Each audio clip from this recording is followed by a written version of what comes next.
بسم اللہ الرحمن الرحیم الحمد للہ رب العالمین والصلاة والسلام علی سید المرسلین نبینا محمد وعلی آلہ وصحبہ اجمعین اما بعد۔ محترم معزز ساتھیوں، اللہ کے فضل و توفیق سے اب تک ہم 3 روزے پورے کر چکے ہیں۔ اللہ تعالیٰ انہیں قبول فرمائے۔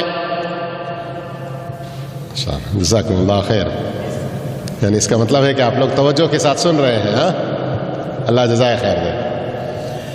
الحمدللہ آج تک ہم لوگ 4 روزے پورے کر چکے ہیں۔ اللہ تعالیٰ انہیں قبول فرمائے اور اس کی مرضی کے مطابق پورے اخلاص کے ساتھ آگے بقیہ روزے رکھنے کی بھی توفیق عطا فرمائے، دوسرے نیک اعمال بجا لانے کی بھی توفیق عطا فرمائے۔ مسلمان جو ایک مثالی زندگی گزارتے ہوئے دوسروں کے لیے بھی ایک اچھا نمونہ بننا چاہتا ہے، اپنی بیوی کے ساتھ کیسا رہے، یہ ٹاپک ہمارا شروع ہوا تو آج اس کا چوتھا حصہ ہے، جس میں ہم کل کی بات پوری کرنے والے ہیں کہ مثالی مسلمان اپنی بیوی کے ساتھ اسلامی طریقے کے مطابق زندگی گزارتا ہے۔ یہ بات شروع ہوئی تھی نا کل؟ پلیز برائے کرم دائیں ہاتھ سے پیا کریں۔ کل درس کے آخر میں حجۃ الوداع میں اللہ کے رسول صلی اللہ علیہ وسلم نے اپنی امت کو بالعموم میاں بیوی کے اچھے تعلقات قائم رہنے کے حوالے سے جو اعلیٰ اور انتہائی قیمتی نصیحتیں کی تھیں، وہ حدیث آپ کے سامنے آئی، یاد ہے نا؟ تو رسول اللہ صلی اللہ علیہ وسلم کی اس وصیت کو، حجۃ الوداع کے اس خطبے میں پیش کی گئی نصیحت کو سچا اور باشعور مسلمان سنتا ہے تو وہ دیکھتا ہے کہ آپ صلی اللہ علیہ وسلم نے شوہروں اور بیویوں کے حقوق اور فرائض کی تعیین کر دی ہے، یعنی ہر ایک کے کیا کیا حقوق ہیں، ایک پر دوسرے کے کیا کیا فرض و واجبات ہیں، یہ مکمل آپ نے متعین فرما دیا۔ مردوں کے اوپر عورتوں کا حق یہ بتلایا ہے کہ شوہر ان کے ساتھ رحم و ہمدردی سے پیش آئیں، ان کے ساتھ مہربانی اور شفقت کا برتاؤ کریں اور اچھا سلوک کریں۔ سنے ہیں نا کل کی حدیث میں آپ صلی اللہ علیہ وسلم ایسا بھی کہہ سکتے تھے، اطعموہن وکسوہن، انہیں کھلاؤ اور پلاؤ، لیکن آپ نے کیا فرمایا؟ فاحسنوا الیہن فی طعامہن وکسوتہن، تم اپنی طاقت بھر میں رہتے ہوئے جو اچھا انہیں کھلا سکتے ہو کھلاؤ، جو اچھا انہیں پہنا سکتے ہو پہناؤ۔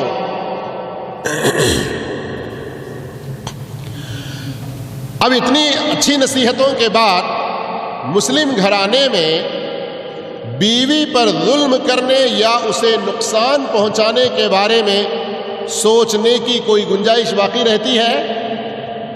رہتی ہے؟ نہیں رہتی۔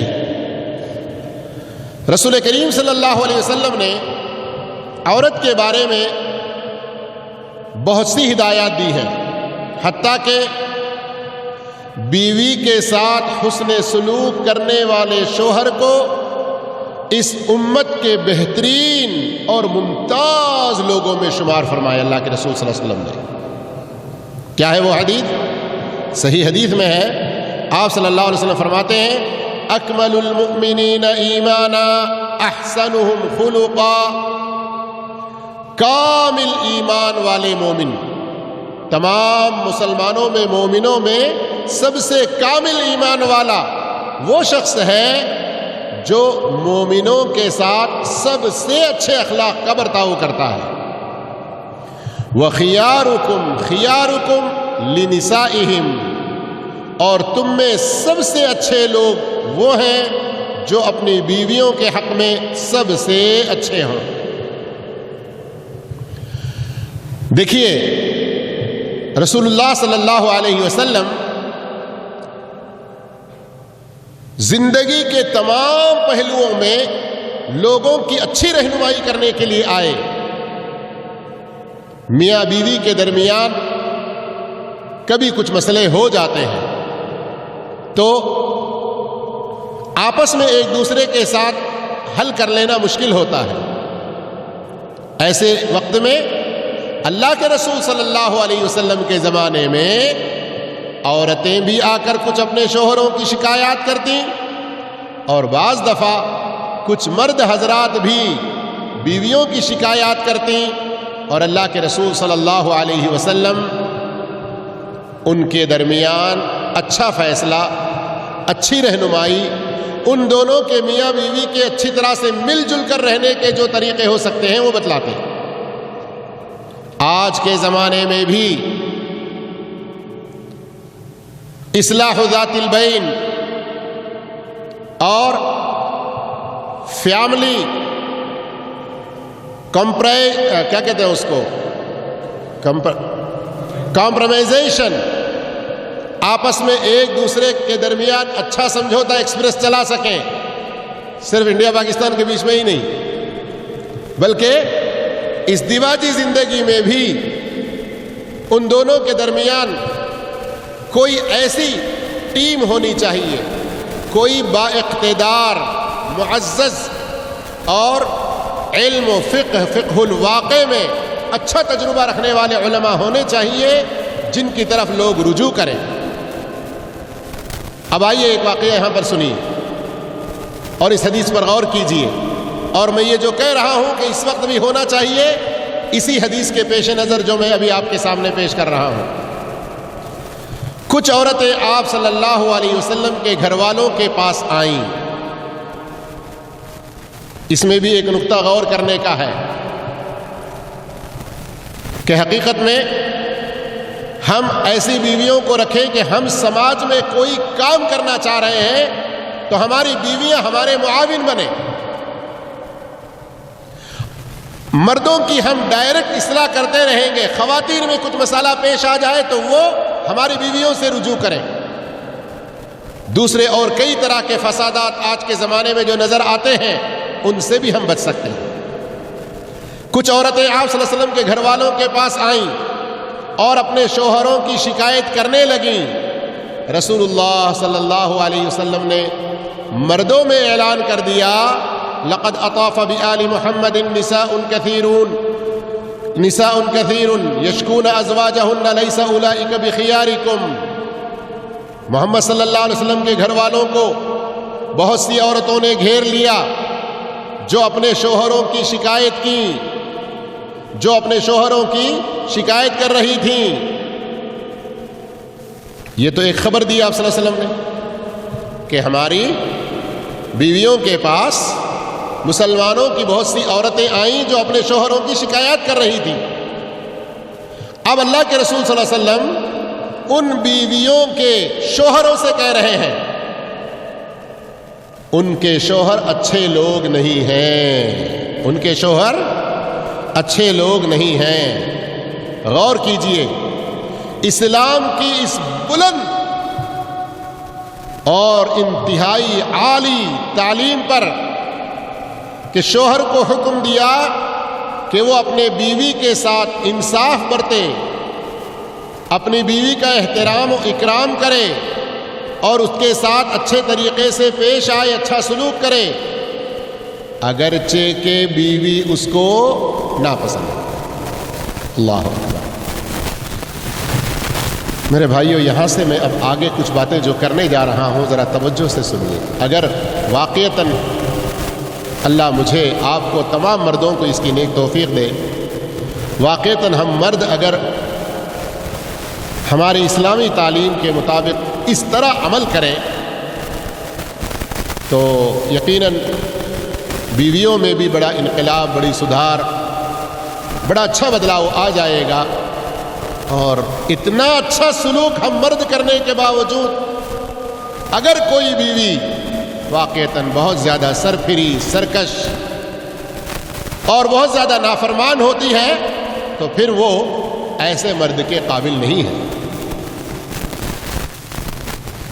تو ہم مردوں کو کیا تعلیم ہے، ذرا غور کریں کہ اسلام نے مردوں کو یہ حکم دیا، بیوی کی کچھ باتیں اگر تمہیں پسند نہ بھی آئیں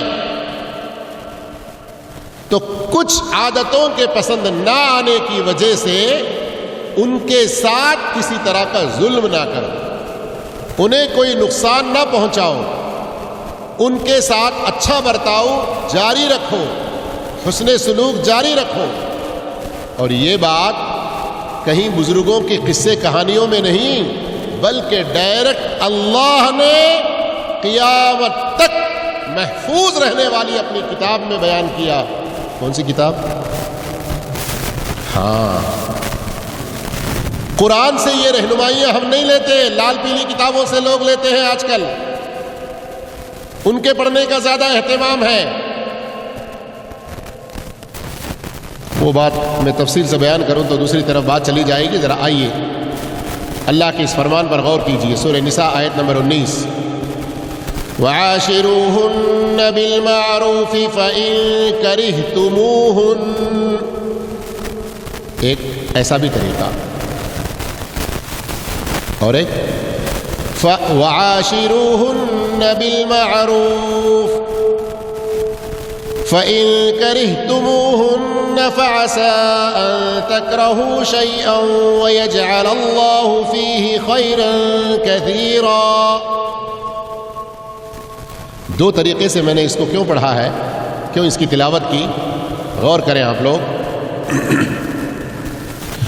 تمہاری بیویوں میں کچھ چیزیں تمہیں ناپسند ہوں، تب بھی تم ان کے ساتھ بھلے طریقے سے زندگی بسر کرو۔ پہلی جو تلاوت تھی اس کا یہ ترجمہ بنتا ہے، اور دوسری طریقے سے جو میں نے پڑھا ہے اس کا یہ ترجمہ بنتا ہے کہ تم ہر حال میں ان کے ساتھ بھلے طریقے سے زندگی بسر کرو۔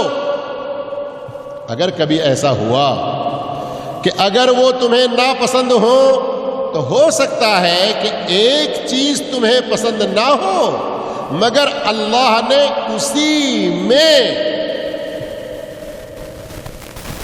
ذرا اس کو میں دبا کے کہہ رہا ہوں، ایک چیز تمہیں پسند نہ ہو مگر اللہ نے اس کے بعد نہیں، کوئی دوسری چیز میں نہیں، اسی میں جو تم ناپسند کر رہے ہو بہت کچھ بھلائی رکھ دی ہو۔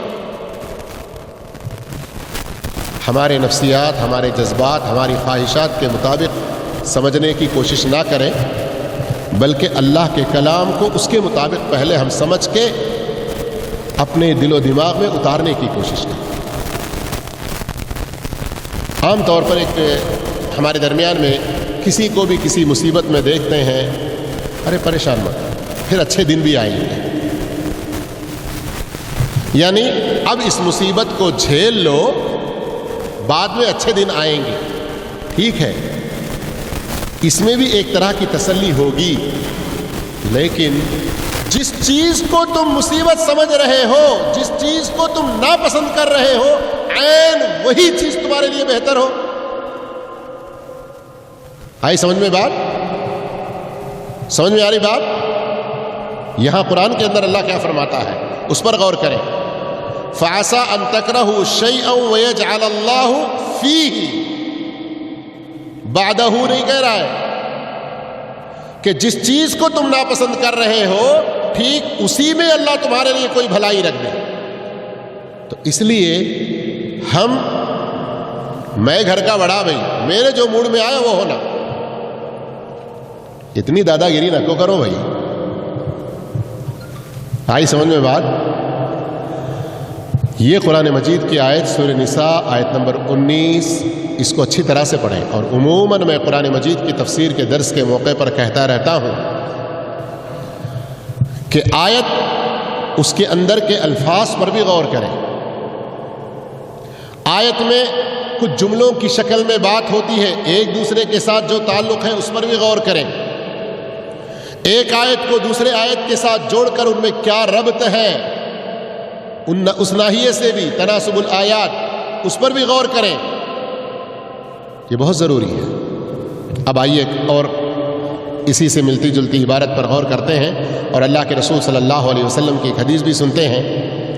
یہ آیت کریمہ کون سی؟ سورہ نساء آیت نمبر 19 جو ابھی آپ نے سنی ہے، اس کے اندر کم سے کم 2 باتیں تو سمجھنے کی ہیں، یا 2 پوائنٹ آپ کو حاصل کر لینا ہے. حاصل کیے نہیں کیے ہیں ذرا ہائی لائٹ کر کے میں بتا رہا ہوں. سورہ نساء آیت نمبر 19 اور اس کا ترجمہ جو آپ نے سنا ہے نا، اس میں سے کم 2 پوائنٹ یاد رکھیں آپ. ایک، اپنی بیویوں کے ساتھ بھلے طریقے سے زندگی گزارو اگرچہ کہ تمہیں کوئی چیز ان میں ناپسند ہو. دوسرا پوائنٹ، جس چیز کو تم ناپسند کر رہے ہو عین وہی چیز تمہارے لیے بہتر ہے. یہ آیت کریمہ سچے مسلمان کے دل کو اپیل کرتی ہے، اس کے دل کو چھو لیتی ہے. تو کیا ہوتا ہے؟ اس کے شعلے غضب کو ٹھنڈا کر دیتی ہے. اللہ اکبر. اللہ مجھے اور آپ کو حضرت عمر رضی اللہ تعالیٰ عنہ جیسا بنائے. صحیح بخاری میں ان کے بارے میں ایک واقعہ ہے جس کے اندر بات یہ آتی ہے، کان وقافا عند کتاب اللہ. 1-2 آدمی آئے، ایک نے دوسرے کے لیے پرمیشن لی، پھر آئے، بات چیت وغیرہ ہونے لگی. دوسرے نے کچھ ایسی بات کر دی کہ عمر رضی اللہ عنہ کا غصہ بھڑک اٹھا. تو جو پہلے والے آدمی جو پرمیشن لیے تھے، ایک قرآن کی آیت حضرت عمر رضی اللہ عنہ کے سامنے تلاوت کیے. عمر رضی اللہ عنہ کا غصہ ٹھنڈا ہو گیا، خاموش ہو گیا. اس سے کچھ بدلہ لینا یا اس کو کچھ سرزنش کرنا جو چاہتے تھے خاموش ہو گئے. راوی کہتے ہیں عمر رضی اللہ عنہ کان وقافا عند کتاب اللہ. قرآن کی آیت آ گئی تو پھر آگے ایک بات بھی نہیں، ایک حرکت بھی نہیں، ایک غصے کا اظہار بھی نہیں. تو ہمیں ایسا بننا چاہیے. اللہ ہمیں نیک توفیق عطا فرمائے. یہ آیت کریمہ سچے مسلمان کے دل کو ایسے ٹچ کرتی ہے کہ اس کے شعلے غضب کو ٹھنڈا کر دیتی ہے، اور اس کی کراہیت، اس کے اندر جو نفرت تھی نا اپنے بیوی کے بارے میں، وہ آگ ٹھنڈی ہو جاتی ہے. اس طرح اسلام ازدواجی بندھن کو ٹوٹنے سے بچا لیتا ہے اور پاکیزہ تعلق کو بدلتے ہوئے جذبات، ادھر ادھر کے بہکنے والے رجحانات کی حماقت سے محفوظ کر دیتا ہے. یہ جملہ سمجھ میں آیا آپ لوگوں کو؟ اس لیے اردو کتابیں پڑھتے رہیے. صرف فیس بک، یوٹیوب وغیرہ بھی کافی نہیں ہو جاتے. اس طرح اس آیت کو سمجھ کے عمل کریں گے ہم تو ازدواجی بندھن کو ٹوٹنے سے ہم بچا پائیں گے اور پاکیزہ تعلق کو برقرار رکھ پائیں گے. ورنہ عموماً کیا ہوتا ہے، جب میاں بیوی کے درمیان میں کچھ ایسی ویسی باتیں ہو جاتی ہیں تو اب میاں صاحب کے جذبات، یہ میرے قابل نہیں ہے، دوسری کو لانا، تیسری کو لانا، وہ کرنا، ایک وہ کام کے لیے، ایک یہ کام کے لیے. اگر حلال طریقے سے کچھ سوچے تو دوسری تیسری کے بارے میں. ورنہ جس کے پاس نہ دین کا شعور، نہ اللہ کا خوف، نہ پاکیزہ زندگی کا کوئی احساس، تو پھر وہ کئی راتیں غائب گھر سے. بہانے بڑے، فلاں آفس کا کام، فلاں ڈیوٹی، فلاں وہ مشغولیت، وہ مصروفیت، لیکن اپنی دل بہلائی کے لیے کہیں حرام کاموں میں گپے لگا رہے ہیں. اللہ بچا کے رکھے. اسلام ازدواجی بندھن کو ٹوٹنے سے بچا لیتا ہے اور پاکیزہ تعلق کو بدلتے ہوئے جذبات اور ادھر ادھر کے بہکنے والے رجحانات کی حماقت سے محفوظ کر دیتا ہے. سیدنا عمر بن الخطاب رضی اللہ تعالیٰ عنہ کا یہ قول کتنا عظیم ہے جو انہوں نے اس شخص سے کہا تھا جس نے ناپسندیدگی کی وجہ سے اپنی بیوی کو طلاق دینے کا ارادہ کیا تھا. فرمایا وَيْحَكْ أَلَمْ تُبْنَ الْبُيُوتُ إِلَّا عَلَى الْحُبِّ فَأَيْنَ الرِّعَايَةُ وَالتَّذَمُّمُ. تمہارا برا ہو، کیا گھر محبت کے علاوہ اور کسی بنیاد پر قائم ہوتے ہیں؟ گھر داری اور عہد کی پاسداری بھی کوئی چیز ہوتی ہے. اسلام میں زوجیت کا رشتہ حقیر جذباتی میلانات اور حیوانی رجحان کے دباؤ سے کہیں بلند ہے. کل بھی یا پرسوں ذکر کیا تھا میں، میاں بیوی کا تعلق صرف جنسی نہیں، جانوروں کی طرح نہیں، اس سے کہیں زیادہ بلند ہے. حقیقی مسلمان اپنی مروت، شرافت، صبر و تحمل، قوت برداشت، کشادہ دلی اور اخلاقی بلندی کی بنا پر جس بیوی کو ناپسند کرتا ہے اس کے ساتھ بھی معاملہ اچھا کرتا ہے، بہت معیاری کرتا ہے، اور حیوانی خواہشات، تاجرانہ حرص اور حقیر سمجھ کے، بالکل کچرا سمجھ کے رکھ لینا، ایسی گندی صفتوں سے دور رہتا ہے۔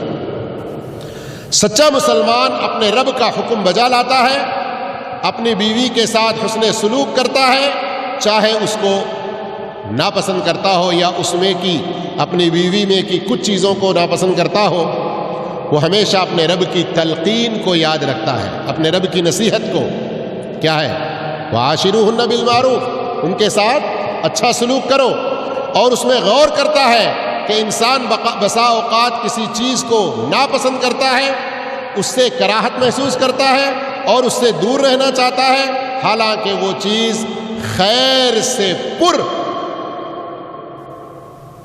بھلائی سے بھری ہوئی اور برکت سے لبریز ہوتی ہے۔ اسی لیے باشعور مسلمان جانتا ہے کہ کیسے محبت کی جائے اور کیسے کراہت کی جائے۔ چنانچہ وہ غور کرے یہاں اس جملے پر، تھوڑی دیر کے لیے بس ادھر توجہ فرمائے، ابھی چھٹی ہو جائے گی۔ چنانچہ ایک مسلمان جس سے محبت کرتا ہے، اس کی محبت کی رو میں بے وقوفوں اور اندھوں کی طرح بہہ نہیں جاتا، اور اسی طرح جس سے نفرت کرتا ہے اس سے بد اخلاق، اعراض کرنے والے، حق تلفی کرنے والے شخص کی طرح منہ نہیں موڑ لیتا اور علیحدگی اختیار نہیں کر لیتا، بلکہ وہ معتدل رہتا ہے اور انصاف سے کام لیتا ہے۔ رسول مکرم صلی اللہ علیہ وسلم نے فرمایا ہے کہ مسلمان اور مومن عورت کو اس کا شوہر چاہے کتنا ہی ناپسند کرے، مگر اس میں بہت سے ایسے اخلاق بھی ہو سکتے ہیں جنہیں مرد پسند کرتا ہے۔ اس لیے شوہر کو اس پسندیدہ پہلو سے تجاہل، لا علمی یا غفلت نہیں برتنا چاہیے، اور اسے پسے پشت ڈال کر، یعنی بیوی کے اندر جو اچھائیاں ہیں ان کو بھلا کر صرف پسندیدہ پہلوؤں کو، شوہر پسندیدہ پہلوؤں کو بھلا کر صرف ناپسندیدہ پہلو کو ہی نمایاں نہیں کرنا چاہیے، نہ بڑھنا چاہیے۔ جیسے کہ حدیث میں بھی ہے، آپ صلی اللہ علیہ وسلم نے فرمایا، لا یفرق مؤمن مؤمنہ ان کرہ منہا خلقا رضی منہا آخر۔ کوئی مومن مرد اپنی مومنہ بیوی سے نفرت نہ کرے، اگر بیوی کی کوئی عادت اس کو ناپسند ہے تو ہو سکتا ہے کہ دوسری کوئی اچھی عادت اس کو پسند بھی آ سکتی ہے۔ تو یہ اپنا معیار بنانا چاہیے۔ اللہ تعالی ہم سب کو ان آیات و احادیث کی روشنی میں اپنی زندگیوں کو سدھار لینے کی توفیق عطا فرمائے۔ سب سے پہلے کہنے والے اور پھر تمام سننے والے اور عام مسلمانوں کو اس کی نیک توفیق عطا فرمائے۔ آمین وآخر دعوانا الحمدللہ رب العالمین، والسلام علیکم ورحمۃ اللہ وبرکاتہ۔